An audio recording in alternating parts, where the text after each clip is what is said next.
එයා ඉතිහාසගත වෙන මිනිස්සෙක්. ඇත්තටම කිව්වොත් මේක අපේ නගරයට ලොකු ගෞරවයක්. ඔව්. අන්න එනවා එනවා.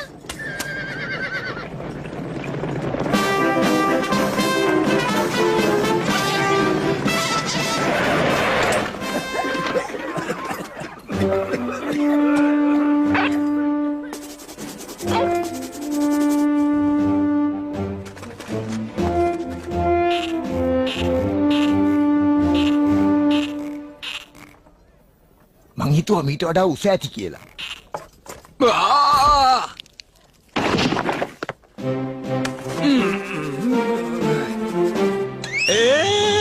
කස්ටර් මැතිතුමනි, ඔබගේ පැමිණීම අපගේ නගරයට මහත් ගෞරවයක්. ඔබතුමා යුද විරුවෙක්, මතු දිනක රටට නායකයෙක්, එසේම දුටුවන් වශී කරන මනා පෞරුෂයකින් යුත් රූමතියක්.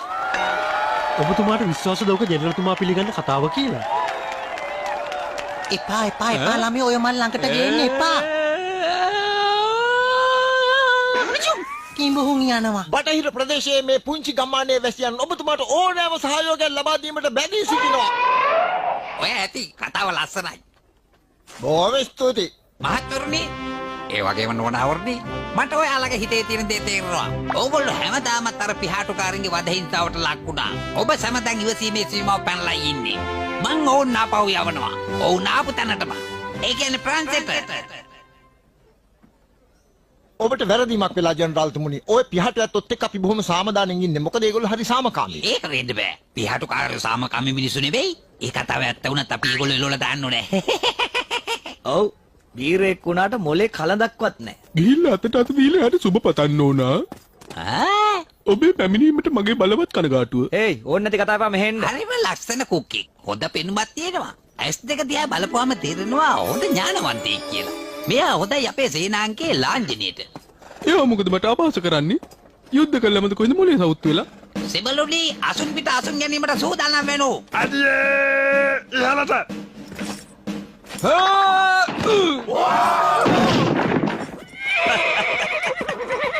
දැන් තමයි තේරෙන්නේ අපේ කට්ටිය කොහමද සටන දිනුවේ කියලා. කාලෙකින් ගියෙත් නැහනේ අපි අවංක කුස්සලා ගෙවල් පැත්තේ ගිහිල්ලා එන්න. සාමකාමී පිහාටුකාරයෝ මොන විකාර කතාවක්ද? මේක හිතාමතාම කරපු අපහාසයක්. මාව සාමකාමී පිහාටුකාරයෝ ඉන්න පළාතකට එව්වේ මගෙන් පලිගන්න. මොකද ඒගොල්ලෝ දන්නවා පිහාටුකාරයොත් එක්ක මම තව එක යුද්ධයක් හරි දිනුව ශ්‍රේෂ්ඨතම යුද විරුව වෙනවා කියලා.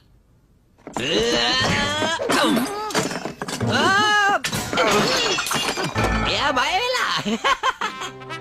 හොඳයි ඒකට කමක් නෑ. එයාලා මාව මෙහාට එව්වේ දඬුවමක් ඇටියටනේ. මම මේ පළාතේ ඉන්න පිහාටුකාරයෝ සේරම ටිකේ ලෝලා දානවා.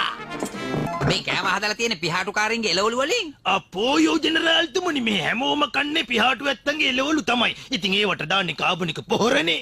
ඔය කතාව නවත්තනවා. මීට පස්සේ මෙහි කෑම හදන්න එළවලු ගේන්න ඕනේ හමුදාවේ අනුමත ගොවිපළවල් වලින් විතරයි. ඒත් ජෙනරල්තුමනි එළවලු අපිට එන්නේ මිනසෝටා වලින්. ඉතින් මොකද? ඔයා එහි එළවලු වලට කැමති නැද්ද? නෑ නෑ එහෙම දෙයක් නෙවෙයි. එළවලු එන්නේ කාන්තාරේ මැද්දෙන්. අවුවට අහු වෙනවා. කරත්ත වලට වහලයක් නැති හින්දා. මෙහාට එනකොට වේලෙනවා. එළවලු වේලුනාට මොකද ඒවා හමුදාවෙන් අනුමත කරපේවා තේරුණාද? අවසරයි ජෙනරාල්තුමනි, ඒ කැමට නිවෘත කරනකොට ඒවා පුපුරලා යනවා. අපේ කීප දෙනෙක්ගේ අතපයත් කැඩුනා.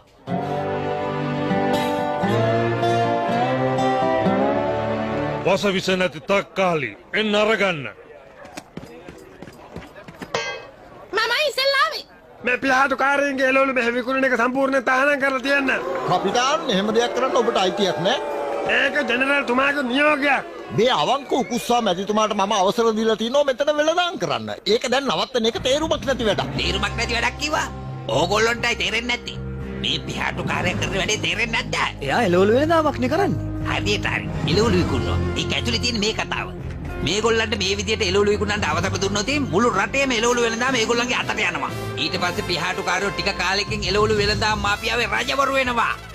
ඊට පස්සේ සුදු ජාතිකින්ට සිද්ධ වෙනවා තමන්ගේ එළවලු අවශ්‍යතාවය වෙනුවෙන් පිහාටුකාරයෝ ඉදිරියේ දන නමන්න. එහෙම වෙනවට ඔබ කැමතිද? අප මේ සැඟවුණු කුමන්ත්‍රණය නතර කිරීමට නම් ඔවුන් මේ එළවලු වෙළඳාමෙන් ඉවත් කර ඔවුන් මේ ප්‍රදේශයෙන් ඉවත් කළ යුතුය. ඔයාට ඒ කියාපු දේවල් වලින් එකක්වත් තේරුණාද? ඔව් මං හිතන්නේ ආ තක්කාලි වලට කැමති නෑ. මොනවා කරන්නද? ජීවිත කාලෙම යුද්ධ කර හිටපුවාම ඕම දේවල් සිද්ධ වෙනවා. කපිතාන් එළවලු බක්කේ විනාශ කරලා දාන්න. පහර දීමට සූදානමින් කණ්ඩායමේ ගමනේ ය.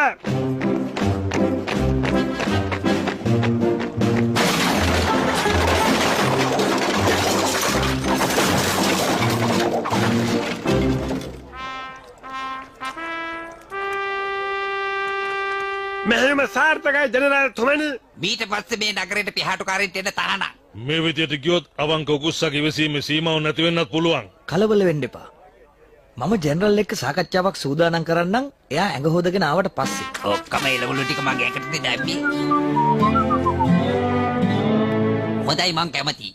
අපි ගිහිල්ලා ওই පිහාටු නායකයව මුණ ගැහෙමුකෝ. ඔබ ගත්තේ නිවැරදි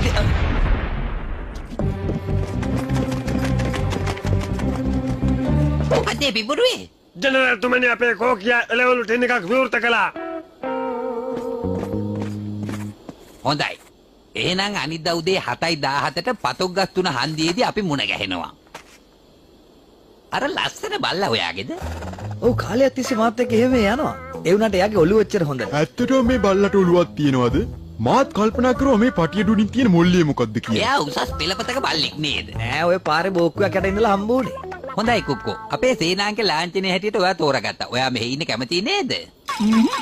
මං කවදාවත් කියන්නේ මගේ මස්කටු ටික වල දාලා තියෙන්නේ කොහෙද කියලා. මේ කුක්කගේ හිත වෙනස් කරන්න ක්‍රමයක් ඇත්තෙම නැද්ද?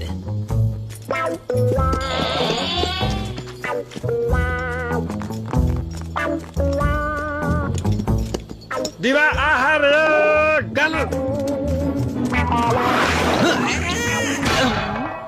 බල්ලාගේ හිත වෙනස් කරන්න දෙයක් නැහැ වගේ. සෙබළුනි ටින් විවෘත කරා.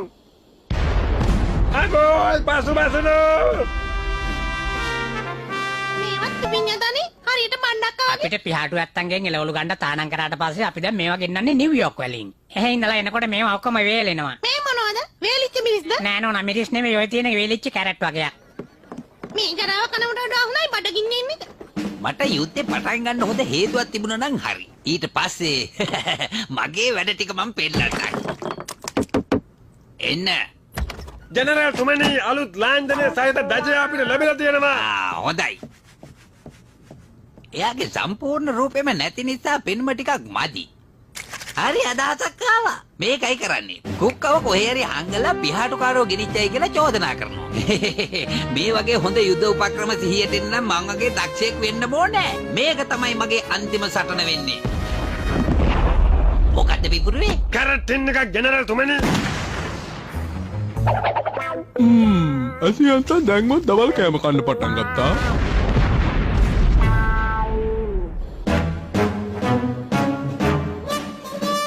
කුක්කෝ යනවා ගිහිල්ලා අර පිහාටුකාරයත් එක්ක සෙල්ලම් කරනවා. මෙතන බලන් ඉන්න යනවා ඉතින්. එයාට සෙල්ලම් කරන්න ඕනේ වෙලා. කුක්කෝ කොහෙවත් යන්න එපා ඔතනම ඉන්න. පිහාටුකාරයෝ එක්ක සෙල්ලම් කරන්න හරියන්නම්. දාතුන්ගල සේනාංගයේ නිල බල්ලා පිහාටු ඇත්තෝ පැහැරගෙන ජනරල්තුමා ඔවුන්ට විරුද්ධව සටනට සූදානම් වෙනවා. ඔයා දන්නවද මේ ලිපිය පත්තරේට ලියලෙව්වේ ජෙනරාල්තුමාම තමයි. නෑ කවුද බෝයි. අපි අසරණ බල්ලව පැහැරගත්තේ නැහැ. අද උදේ හිටි හැටිය මෙයා අපේ කඳවුර ඇතුළට ඇවිදගෙන ආවා. මේක ජෙනරල්ගේ වැඩක් කියලා මම දන්නවා. ඒත් මට හිතා ගන්න බැරි අයියා එහෙම කළේ කියලා. ඈ මේ කවුද බෝයිනි? මං කොහෙ ගියත් එයා මගේ පස්සෙන් එනවා. පත්තරේ තිබිච්ච විදියට ඒගොල්ලෝ හෙට උදේට මෙතෙන්ට පහර දෙනවා. අපි දැන්ම ක්‍රියාත්මක වෙන්න ඕනේ. අපි දැන් ගොවිතැනට බැස්සට කලින් හොඳට යුද්ධ කළ පුරුදු මිනිස්සු.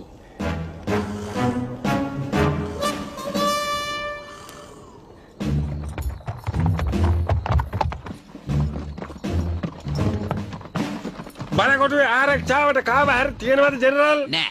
මේ සටනට හැම සෙබලෙක්ම අවශ්‍ය වෙනවා. අනිත් එක මේක ඇතුළට මෙලා ඉඳලා දැන් සෙබලුන්ටත් එපා වෙලානේ ඇත්තේ.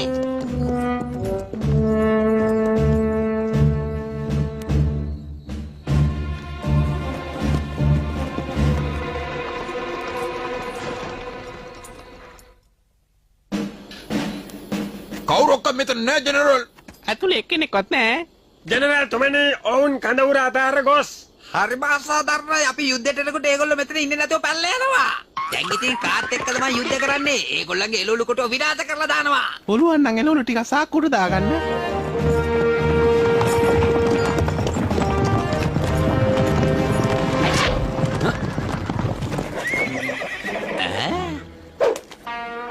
මගේ බලකොටුව ඒගොල්ලෝ ඒකට රිංගගෙන පහර දෙනවා.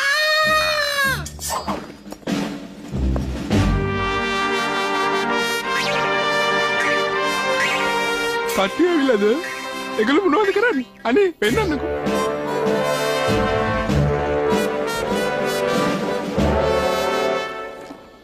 දීමට සංඥාව දෙනු.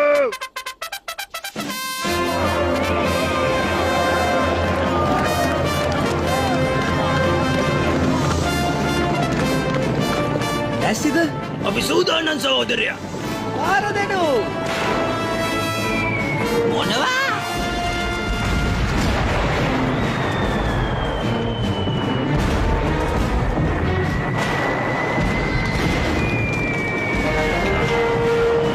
අයියෝ මම බේරගන්න මගේ ඇත්තේ අරින්න බෑ අමු මිනිත් ගෑවිලා. අපේ ජෙනරල්ට වැදුනා. අන්නේ ආසියා පිටින් වැටුණා.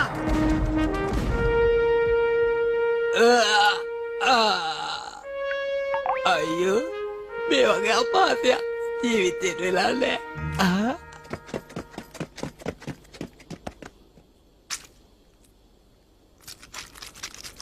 මේ බිම්මල්නේ.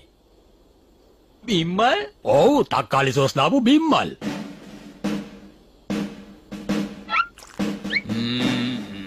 අපි මේකට ප්‍රතිපහාර දෙන්න ඕනේ.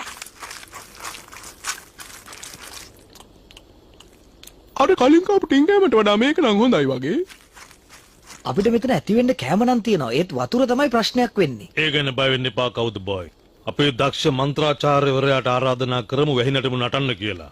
ඔහුගේ නර්තනයෙන් පස්සේ අපට අවශ්‍ය වතුර වැස්සෙන් ලැබේ.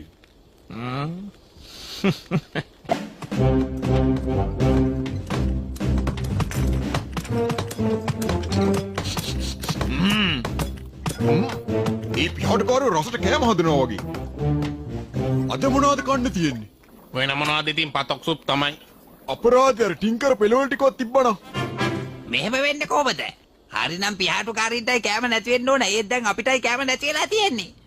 මේකනේ සිද්ධ වුණේ. අපි එනකොට හැම කෑම පෙට්ටියම බලකොටුවේ තියලානේ ආවේ. ජෙනරල්තුමනි. අනික අපි දැන් ඉන්නේ කාන්තාරයක් මැද්දේ. කපිතාන් වාර්තාවක් දෙන්න. ජනරල් තුමනි නගරාධිපතිතුමා ඔබතුමාගේ ඉල්ලීම ප්‍රතික්ෂේප කළා. අපිට කෑම සහ උදව් ලබා දීමට එතුමාට හැකියාවක් නැතිලු. මම මේ පිහාටුකාරින්ගේ ප්‍රශ්න ඉවර කරාට පස්සේ ওই නගරාධිපති ගැන බලා ගන්නවා. මාත්තුරුනි අපි තව සේනාංකයක් ගෙන්න ගන්න ඕනේ. දැන් ගිහිල්ලා ඔය ඇඳුම් ටික හොද ගන්නවා.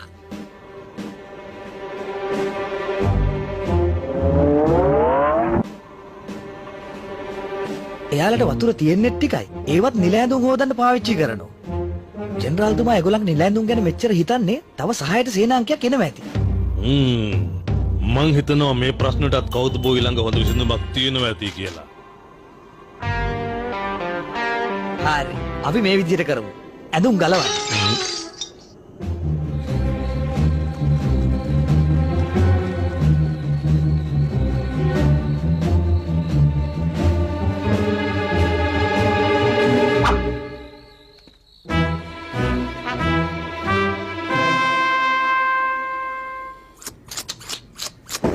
නින්නට බාධා කරන සමාවෙන්ද අපිට ප්‍රශ්නයක් ජෙනරල් තුමනි.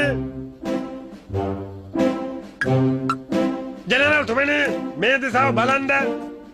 මොකද්ද මේ වැඩේ තේරුම? ඒ සැරේ ඒගොල්ලන්ගේ ඇඳුම් ඇඳගෙන අපිට සටන් කරන්න කියලාද කියන්නේ? මන්ත්‍රාචාර්යතුමාට මතක ඇති නේද ජලය මුදවන්න නටන නැටුම මොකද්ද කියලා?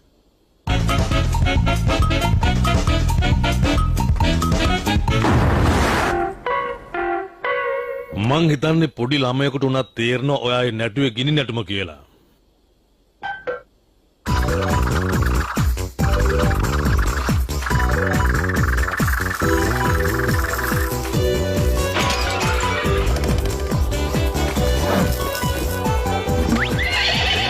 ඇති අන්තං හරි ගියා.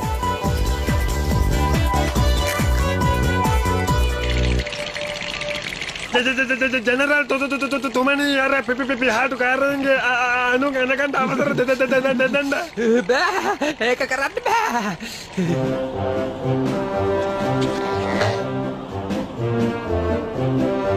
මම කුකුලෙක් වගේනේ.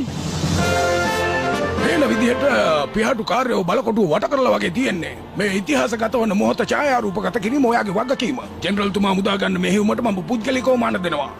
ආලෝකේ ප්‍රමාණවත්නේ. මාව වැඩියෙන්ම ලස්සනට පේන ඇන්ගල් එකකින් පින්තූරය අල්ලන්න. කාපිතාන් පාර දීමට අන කරන්න. සායක සේනාංකය ඇවිත් තුමනි. මොකක්? ඒගොල්ලෝ අපිට පහර දෙන්න එනවා. දුවනවා.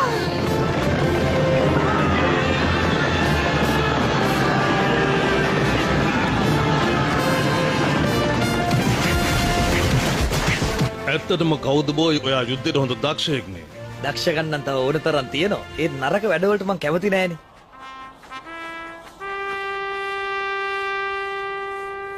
පුදුම සහයක් නේ දුන්නේ.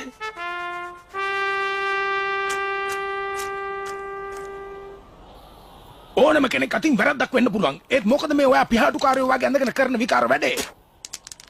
ෆොටෝ එකට hina වෙන ජනාධිපතිතුමනි. නවත්තනු අපින්තුර ගන්න එපා. කවුරු හරි දැනගත්තොත් මේක මහ විහිළුවක් වේවි. මම සේනාංගයත් එක්ක ඇවිල්ලා පහර දීලා තියෙන්නේ අපේ මහමුදාවට කියන එක ප්‍රසිද්ධ වෙන්න දෙන්න බෑ.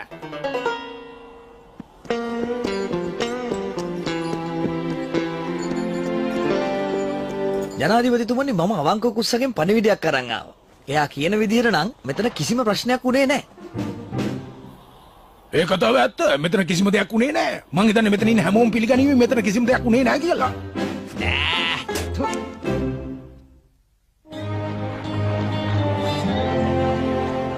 පියාටු ඇත්තන්ට නැවතත් එළවලු විකිණීමට අවසර ලැබුණා. නැවුම් එළවලු නැවතත් ඔබට.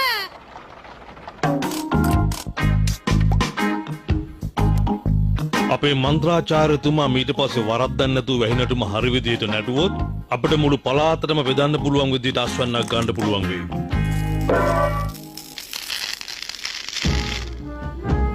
අවංක උකස්ස කැමති මේ වෙලාවේ කවුද බෝයිට?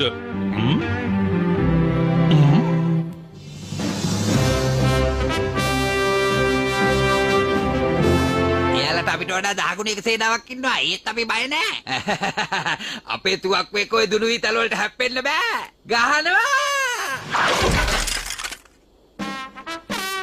ගැව්වද?